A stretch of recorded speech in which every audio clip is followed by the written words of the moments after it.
Hello and welcome back to the Dr. Nobody podcast. I have a special guest today, and it's totally impromptu. We're doing this live, and it's going to go uploaded right after we finish. Figured I'd bring a special guest, and believe it or not, I have brought on my sister. Hello, my name's Natasha Garcia. I'm Dr. Nobody's little sister. I'm 18, and I'm a senior in high school. Thank you for that bio. I actually waited until she turned 18 just because, but not that we're going to be talking about anything crazy. But I figured it's nice to get a perspective of another person that's part of my circle, which is my sister, since we've been through the same things, except her perspective is a lot younger because she was little. But before we talk about that crying stuff, let's just talk about you, Natasha. What makes you tick? Why are you so addicted to TikTok? TikTok, when I was younger, we had Musical.ly and Vine. So I feel like TikTok now is just a more mature version of those things. So it keeps me entertained. Mature? But I mean, it's useful. They give me information. Sometimes I use TikTok besides Google, like instead of Google. Oh my goodness. This is why our country's kind of falling apart. This is our future. I remember Vine, though. Vine it's making a comeback. I wish they could undelete the app. That was my favorite app. You delete TikTok? I don't know about that. All right. Well, unfortunately. I'm not one of those uneducated people, though. I still touch grass. I go outside. I read books, handheld books. What kind of book? Like thriller or romance or just like cute little innocent love. Okay. Nice. Yeah. Okay. Anyway. So, Natasha, what do you want to do when you graduate? I want to be a social worker. I want to get into that field. I've always been interested in like psychology. First, in the beginning of high school, it was criminology because I would watch Criminal Minds. But as the time went on, I wanted to be a social worker and, help with the cause, like with foster care or people just in broken homes. So many lives have been lost because of that. And I just want to I want to see that change in the world. So I'm going to try to be the change. All right. Okay. And when did you feel like you wanted to do social work? Oh, by the way, before you answer that, because some people are new to certain fields, Can you give us a definition of what a social work is? Well, when I think of social working, I'm thinking of like someone who I want to be with the younger crowd. So what I want to do in my field, I want to it's like kind of counseling and like trying to help them get through certain stuff, or even if like a person could go to a home, make sure like welfare checks, making sure wherever they're living is a safe environment, a healthy environment. Because sometimes people will do those welfare checks, but overlook everything. And then next thing you know, next week you see on the news, child's dead because of the family they're in, or they're beaten, or just not living a good life. So I think social working is just making sure kids are in an environment where they're loved and heard. Nice. Yeah, that's hard. Yeah. That's why I don't listen to the news when it talks about kids. Since I have kids, they just can't. It's disgusting. When did you think that's what you wanted to do? When in your life that you're like, you know what? I want to do social work. Well, it started with psychology. I thought, I've always thought this. Even when I was younger, just trying to get into not trying to get into, but understand the minds of other people. And then when I was, as a junior, I started therapy, and then I started thinking like, when I was a young girl and I was going through what I was going through, I wish I had someone like a social worker, like a counselor, or anything, just coming to make sure I was okay, making sure I was heard, because even though kids don't really understand their feelings, they still have feelings. Mm-hmm. And sometimes like it could be awkward, like talking to other people about it. And it's just a little girl wants to be able to talk to someone about how she's feeling without not feeling heard. Mm-hmm. And I'm not saying our family didn't hear me or anything. It was just awkward because everyone was going through everything. So mm-hmm. it just felt like I'm not the only one who's going through this. So why am I the only one who wants to speak out? obviously that's not a good thing. But last year, I started talking to our sister-in-law. Mm-hmm. She's a social worker as well, and it just always interested me. And seeing shows like a documentary about, I think his name's Gabriel Hernandez or Fernandez.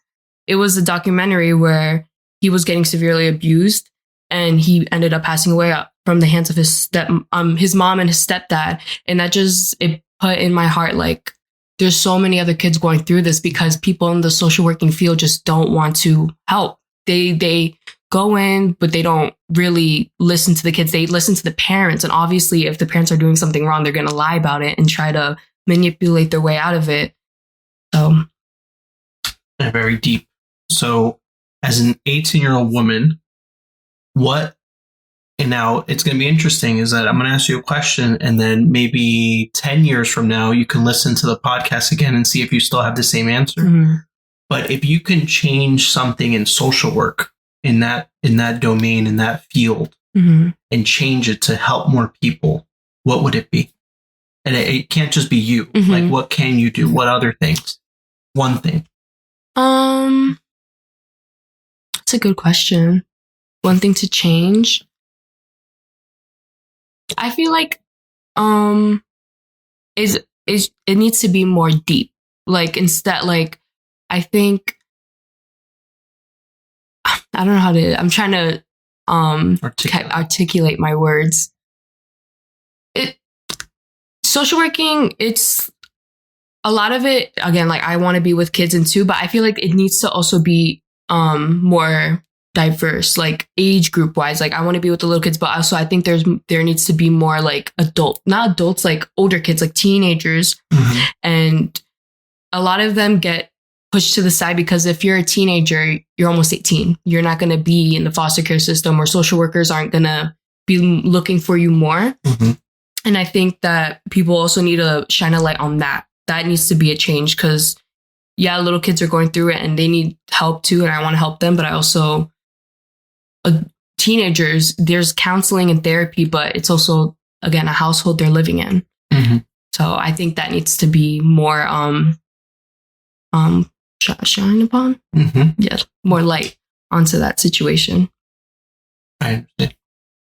So in order to accomplish this, you do need to go to college, mm-hmm. university, or what are we talking about here? Where are we looking? Well, I have a few schools: Lancaster Bible College, King's College, and Gordon. Those are my top. None of them are in Jersey. They're all the way, but they are good schools. They're Christian schools. They're good for psychology, social working, and some of them, 2 of them, I think, have 4+1, so I could get another degree with that as well. Mm-hmm. They're all either 2 of them are in PA and the other one's in Massachusetts. Yeah, they're kind of far, but yeah, they're all far in their own way. What's your biggest fear about going to college? The people. Change is so scary to me sometimes. And obviously we've gone through a lot of change in less than 24 hours, but that's just a whole new atmosphere. People I don't know, a new state. That's my biggest fear. Trying to figure out who to associate myself with. And another big fear is that what if I end up hating the college and I just ruined my entire career. I mean, I'll be, transferring and stuff, but I want to make sure I'm going to the right school that could help me with what I want to achieve. Mm-hmm. Yeah, that's fair. I mean, no school, no house, no job is ever perfect. You just gotta kind of figure it out. I mean, there are places that are just super terrible and you just need to get out of there. So hopefully you don't get yourself into that. Now, do you think you're ready to move out and go out on your own? Far away, 3-4 hours away from us? I mean, are we ever ready to do anything? Okay. All right. Sometimes it's like a fight. Like, do I want to stay? Do I want to leave and like grow? And I feel like either way, you can't go wrong. I mean, obviously dorming and moving out of state, like you can experience, you could be your own person, but at the same time, like you don't have, like, you're on your own. Yeah. I'm not freshly 18, but I'm going to be a freshly new freshman in college. I don't want, like, having that freedom in a different state is just crazy. It's changing. So it's a little. Okay. Yeah. Everybody goes through it eventually, but, hopefully it'll all work out. Yeah. And you'll be fine. I know you will. So let's fast forward. You finish your 4+1. You got your bachelor's, you got your master's. Now, what do you see you doing then? Do you see yourself more training, more degrees, taking it to the next level? Do you see yourself working at where you are now, like at the state? Let's say you move to PA or Massachusetts, or do you come back to Jersey and you try to give back? Do you do something with the church? Do you travel and do missionary? Like, what do you see yourself once you get it and you're in? What do you see? Where do you see yourself? I do want to be a traveling social worker. I think that would be cool. Even if it's just in the US or even if it's outside the US, I do want to see myself traveling after everything's set, after graduating, maybe staying in Jersey, but not ideal. But yes, I do want to do some, maybe before I graduate, interns. Because I know a few people that have done it and they've shared with me their walk and their hard work trying to get to where they are. Yeah, but I do definitely want to end up traveling as a social worker. That's cool. You can have your own little practice and do your own little thing. Yes. All right. Maybe my own little, what is that called? Agency? Yeah. Maybe. You never know. All right. I guess I could retire early since you got to take care of me since I've been taking care of you forever. Of course. Anyway, for the people who don't know, Natasha's essentially been my daughter since she was 4. Yeah. Yeah. So 14 years. Yeah. Fun times. So when I tell people that I have 4 kids, 2 that are teenagers and then 2 that are babies, they get very confused. And then I explain to them what happened. But Natasha and I are 17 years apart, which is a lot. Yeah, I'm sure that face you just made is what just a lot of people on the podcast listening in are probably like, whoa. Look, to be fair, there are people that have bigger gaps than that. And I bet them, but 17, it's a big one. But anyway, so there's like generational change differences. That's why you're with TikTok and I am not. Yeah. I barely do Facebook. I do LinkedIn. I'm the social media kid. Yeah, I don't do it. I can't see myself recording myself and then making faces or dancing. Remember your dance phase? Oh my gosh. That was during quarantine though. I was never outside. That's true. That's fair. All right. But glad that was over. Yes. Yeah. And anyway, well, that's cool. And what do you plan on doing for funsies, to help with your mental health? Because there's going to be so many people just putting all these dark things, and it's not their fault. That's why you're there, and you absorb it into your mind and you're trying to help them. But at some point, that's going to be overwhelming. What do you think you'll be doing and, to help you alleviate or decompress or decontaminate the darkness?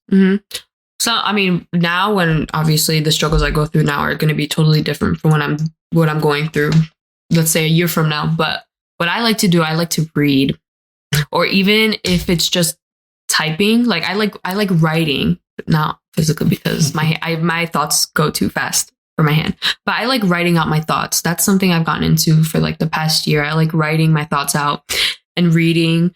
Being on my phone is like, if I'm stressed and stuff, it's just going to make me more stressed, and then mindlessly scrolling, and there's just my hours go up, my screen time goes up. That's not helping. But definitely and drawing. I don't do that as often anymore, but when I do it, it's very time flies by for me. Yeah, we miss your drawing. That was like a big pandemic thing for you. That was the whole almost the whole pandemic. Yeah, you were good at it. And then I have one of yours above us. No. The dragon. That's what I love, dragons. But yeah, it's important to obviously focus on you too. It can be pretty overwhelming. So let's get a little deeper and into your story. And most people, maybe they're jumping in the podcast later and they didn't listen to the earlier episodes, which I suggest you listen to episodes basically 2 to 4, which is my personal story and then my career story. which I should be updating soon because there's more career stuff and more life stuff. But anyway, that's besides the point. One of the cool things is getting a perspective from someone else about our story of what we've been through since we were kids. Since I was young too, but not as young as you. So you want to talk about it? You don't have to get too deep, but just share your story. Well, my earliest memory was our dad in the hospital with our family. Like, he was in the bed and our family was just surrounding him. That was my earliest memory. And actually, backpedal, a few months before he passed away was our birthday. So January, our birthday was in January. He passed away in May, I think. So only like 4 months before that. I remember our birthday. I remember blowing out our candles. And then I remember him in the hospital and then him passing away. I didn't really understand it until a few years later. And I remember, this is a core memory. I remember me and mommy were in the kitchen. You had moved out. This was in our last house. But I remember mommy called you because I was crying because I was the only one in my grade who didn't have a dad. And I remember calling you about it. Growing up without a dad, it was hard, but at the same time, it didn't really feel like a loss to me because I had you, I had the uncles, I had father figures in my life, but it's still like, I grew up like the girl without a dad. So it did take a toll on me. Like, and telling people was just always so awkward. Like, yeah, I just live with my mom and my brother. Like, and then obviously everyone knew you as basically my dad because, again, 17 years apart. By this time, you were in your 20s. So, and then going through middle school, I was not a very smart kid in elementary. I had some trouble, and then middle school came around also. But then summer going into 8th grade, that's when everything changed. That's when our mom passed away. That day, I honestly blocked out half of that day. But even going into, like, after our mom passed away, that was a very traumatic thing. That whole day was just, I don't like talking about it. But then going to a new school, not technically a new school because I knew everyone there. Our family worked there. Our cousins were there. Our mom worked there. So I was wrapped around in love, but I still felt so alone. And then halfway through my 8th grade year, COVID hit. So then it was just isolation. And it was not even a year before mommy passed. So that few years of quarantine were really hard. It was a lot of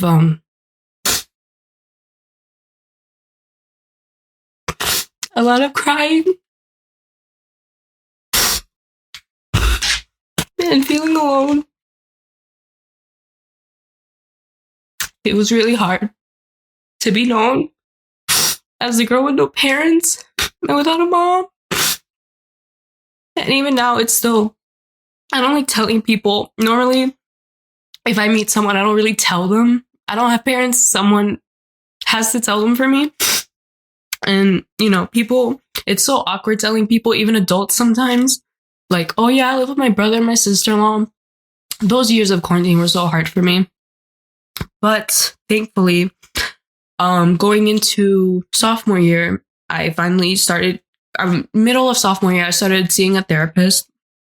And I was in therapy for over a year, and those ladies have helped me so much. Now it's still hard for me to talk about my parents, and but I don't let that define me anymore. I used to a lot. I used to blame everything I did wrong was I don't have a mom, I don't have a dad.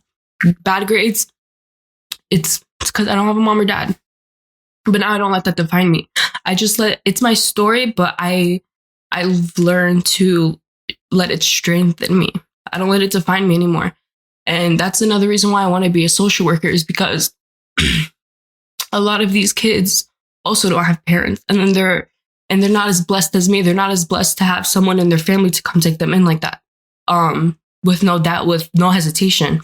Some of them could be given to another family member, but they're not treated as well, or they are, but they're in isolation. And I just want to, they're not alone. And I wish I knew that earlier, that I wasn't alone.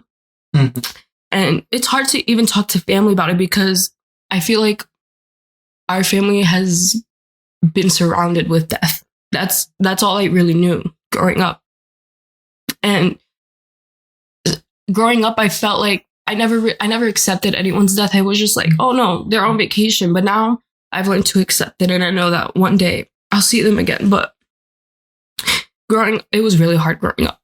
And I mean, everyone knows now about my story, but it's just, I don't like it to be a sob story. Obviously, like, it gets me emotional, but I don't like other people seeing it as a sob story. I'm like, no, like, that's what it went through, and everything happens for a reason. If I wasn't living with you, like with mommy, like we were rich. We didn't have a lot of money.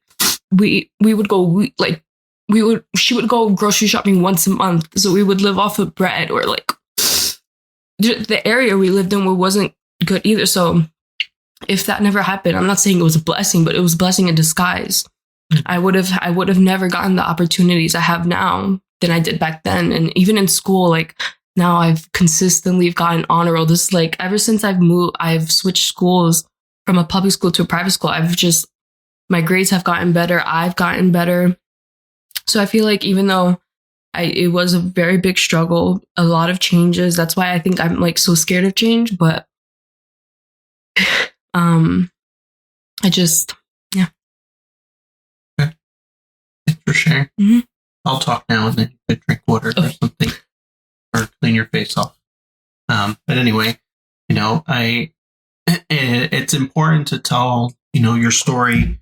And this is why people come on here, is to tell stories. I thought it would be a unique perspective to tell your story, since, it's been hard for both of us. And just to clear it on the record, I'm not rich. No.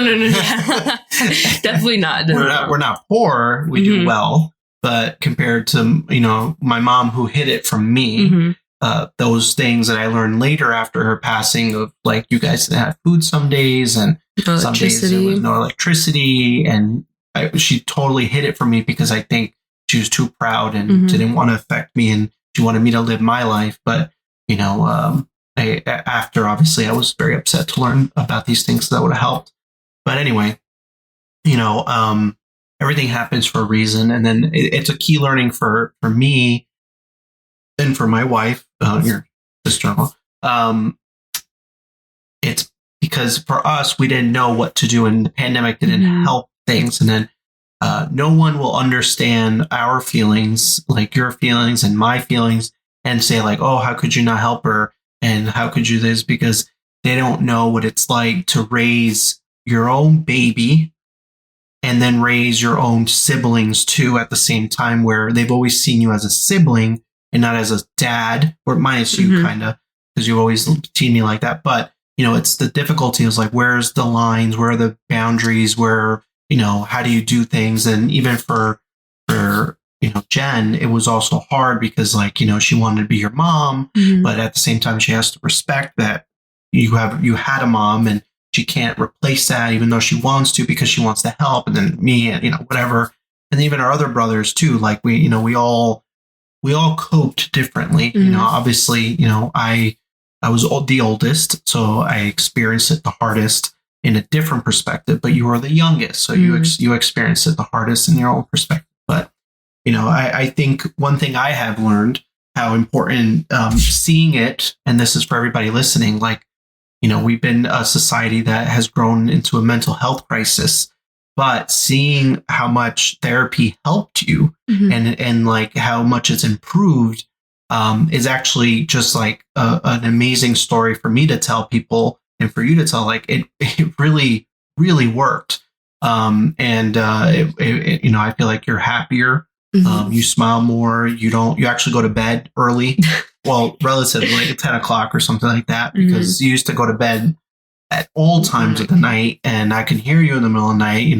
Yeah, once in a while it's fine. You're a teenager, we're fine. You used to be always on your phone and all this stuff, and then you got trouble a lot. Yeah, and then I had to punish you a lot. Yep. But we all learned from it and learned how to adapt. And I think our key learning here for us to give home to the listeners is just listen. Just listen to each other, listen to each other's hearts. And you never know what people are going through, as happy as they look, and I know that's a cliche and people are like, yeah, we know, but like, honestly, we missed some of the potential signs, and we thought you were fine and stuff like that. But, thankfully nothing happened, because there's some situations where things happen. I think you're doing better. Yes, definitely. You were the most terrible student. I remember going to your teacher and your principal to try to not get you to stay back, because you were just in middle. Was it middle school? It was or fourth elementary going to middle school, so fifth grade. Fifth grade. Oh wait, no, sixth grade. Sixth grade. And I remember thinking, I'm like, why am I here? Like, why am I like? We are not dumb kids, and like Natasha's dumb. Like, she's literally failing. And mommy just told me, like, oh, she's not doing well. I'm like, what? So, and I think after that, I think something snapped in you, because I think I snapped your neck. And then you turned it around and you got a lot better. And things don't happen. Any of these changes, like your mental health, your grades, your life, your phone, nothing like that. I want to make it clear to everybody, things take time, and it's incremental growth. And you went from F's to D's and C's, and now you're almost a straight A student, and that's thank God, you really turned it around, and you have improved, and your attitude's improved, because you were quite the teenager. What you showed people was not the same girl that came home at night, and it drove me nuts, because when people judged me, and I'd be like, you know what, take her for a week, go see how Natasha's like. And that goes for like the other sibling that lives here too, because he just stays home all day and plays video games, which is fine too. Anyway, that's a different podcast episode. But I think first off, thank you for sharing your story. I honestly didn't expect it to go in that direction. Me either. I told you all listeners that we did not plan this. I mean, it's been in the running, like, let's do a podcast episode, but even today, before I turned 18. Yeah, like way before. And then I was like, we gotta wait until you're 18. It's just more appropriate that way. And then today's Easter Sunday, right? And I was just like, you know what? Let's do it. Let's do it today, right now, while the kids are sleeping or I should be napping. You should be napping. It's our nap time. It's our nap time. It's a very exhausting world. But anyway, so based on your story, and let's say there's a person right in front of you right now, and you're counseling them. I would love another moment to see what you would say to them now. And then 10 years from now, when you listen to this episode, what would you say to them then? Because you are learning things, yes, you watch shows that are similar, but you are taking courses and you're reading, and it's just interesting. It's like when you ask a little kid, like, where they're going to be when they grow up, and there's like firefighter, and then they turn out to be like a chemist, You wanted to. Well, yeah, I was a firefighter, and I became a biologist. And chemistry was good. It was fine. So what would you say to them based on your experience, what you've learned so far? If someone was struggling, and you were consoling, like in the same situation as me? Same situation, yeah. I would honestly say, like, just don't fall out of your faith. Like, I know not everyone's Christian. And if they were a Christian, I would say, don't fall out of your faith. That's what ruined me. After mommy died, it was just, my faith went downhill. I didn't, like, yes, we grew up in the church, and yes, I still believed in him, but I never leaned on him for anything. Like, again, like during quarantine, and even after a little bit of quarantine, like I was not a good teenager. It was just different people, and I just didn't know who I was. So, and now, like, I'm so much closer in my faith. I'm so much stronger in my faith. I just don't fall. Just lean on him. Everything happens for a reason. He's not going to let you go. And that's something that it's still hard for me to grasp onto. Like, he's not going to let you go. He's there. He left the 99 to find me. And someone who's not a Christian, like, it takes time. Healing takes time. It's not going to happen overnight. It took me almost 5 years to heal from mommy's death, from Bobby's death, from anyone we've ever lost. It just takes time. Like, you have to have the passion. You have to want to get better. You have to want to be happy. You're not sulking in your grief it's not gonna turn out well for you in the end. It's gonna ruin your career. It's gonna ruin friendships, relationships with anyone you ever have. Sulking in it and letting that define you and using that as an excuse for your bad actions. It's not gonna work out in the end for you. So that's what I would say. So, like, obviously, like better, like calmer than that. But I know that was intense. I felt like I was getting in trouble over here. But I feel like you were talking to me, even though you aren't. But I'm pretty impressed at how deep you got and like how mature you've become intellectually. I think we make fun of Natasha a lot because she got a real job a while back, and it was at AMC, and all of a sudden she was just like intellectually inclined, and we're like, oh, thanks AMC. Not that AMC did anything, but it was just like crazy how you just changed. And this is like seeing now you're taking college courses you're in high school, so that I think your brain's like now it's like, oh yeah, I'm ready. So that was cool. So thank you for sharing that. So we're gonna start. Is there anything else you wanted to say? I think that was it. Oh, okay. So we're gonna start wrapping it up here. It's not gonna be an hour episode. Because she's a kid still, and kid in my eyes. You're a grown woman, but you're always going to be that little girl. You know, when you're in your little dress in your, what was the blanket called? My good night. Your good night. My strawberry shortcake blanket. Yeah, that gave you like some type of respiratory issue. Yeah, still to this day. Yeah, that's why you sound weird when you sound like you're breathing through your mouth, and why you snore so loud. Anyway, so. I always ask 2 questions to everybody, and you are not immune because you are my sister. You will get them as well, even though it's interesting to hear an 18-year-old woman's perspective versus like, you know, a 55-year-old woman or guy or whatever. So well, I think I already know what the worst is, but what are the best and worst moments of your life? I would say career, but you're 18 and you've had like one job. Best and worst moments. Obviously, I think my worst moments was quarantine. That I look back at it, I'm just like, I wish I could just hug my younger self and just let her know everything was gonna work out in the end. But definitely quarantine was my worst. Just isolation, being away from everyone. You know, I'm a big family girl. So being away from like my cousins and everything, that was just never again. Best, I think I'm living my best right now. I honestly feel genuinely feel so much happier. I feel like just weight lifted off of me, and the friends I've surrounded myself with, they're just they help me become a better person. And just our relationship, me and Jen's relationship, like everyone in our family, like I feel like it's gotten better because I've gotten better. So I feel like I am living my best right now. You should have your own podcast. I mean, it's a sister, Dr. Nobody's Sisters podcast. Yep. There you go. That was good. That was very good. And I agree. I think you definitely, when you change, just generally, this is like not just you, but just generally, then everything else changes and people change as well, because you're that light, you know, that you're providing them. And, but yeah, I definitely agree with that. So then I have my final question, which are, what are the 5 things you think you need to succeed in your life or career? I definitely, definitely God. God's always first, church. And then I think family, you need the support system and friends.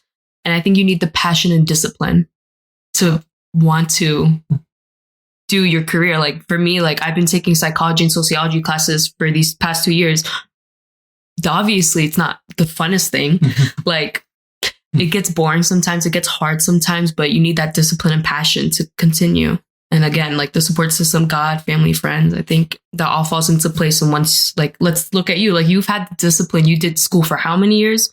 Like 8+ years. You had the passion and you're still working your way to the top. So I feel like those are definitely the 5 things I would say. Yeah, I agree. And it's interesting. It's like you've had multiple groups of friends throughout my whole life. Yeah, and some of them have been a little sus. Definitely, we've been like, maybe not tonight, maybe not hanging out. And then there's ones now that have been the best women in your life that have been amazing, even though some are like, one is very on another continent. Yeah, in the middle. Yeah. And then your other ones are here that are very supportive. But, you know, that's friendship for you. You know, like, I mean, I have my 2 closest friends that do not live in New Jersey. But, you know, you never know who it is. And obviously family, of course. Family is always good. they're always hopefully have your back. You want to share anything else or any nuggets? Since you've been dropping it some crazy truth bombs and you're just at a different level on this podcast. It's just, I finally get to talk about it. No, I just